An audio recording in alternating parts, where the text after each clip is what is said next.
ঠাকুরের পীড়া, রামকবিরাজের চিকিৎসা, শ্রীরামকৃষ্ণ কেশবের প্রতি। হৃদু বলতো, এমন ভাবও দেখি নাই, এমন রোগও দেখি নাই। তখন আমার খুব অসুখ, সরাসরা বাড়তে যাচ্ছি, মাথায় যেন 2 লাখ পিঁপড়ে কামড়াচ্ছে, কিন্তু ঈশ্বরীয় কথা রাত দিন চলছে। নাটাগড়ের রামকবিরাজ দেখতে এলো। সে দেখে আমি বসে বিচার করছি। তখন সে বলে, এ কি পাগল 2খানা হাড় নিয়ে বিচার করছে। কেশবের প্রতি, তাঁর ইচ্ছা, সকলই তোমার ইচ্ছা, সকলই তোমারই ইচ্ছা, ইচ্ছাময়ী তারা তুমি, তোমার কর্ম তুমি করো মা, লোকে বলে করি আমি।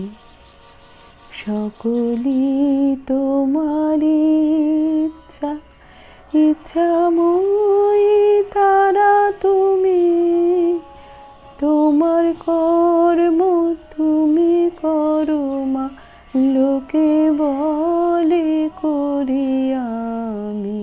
সকলই তোমারই ইচ্ছা। জয় ঠাকুর।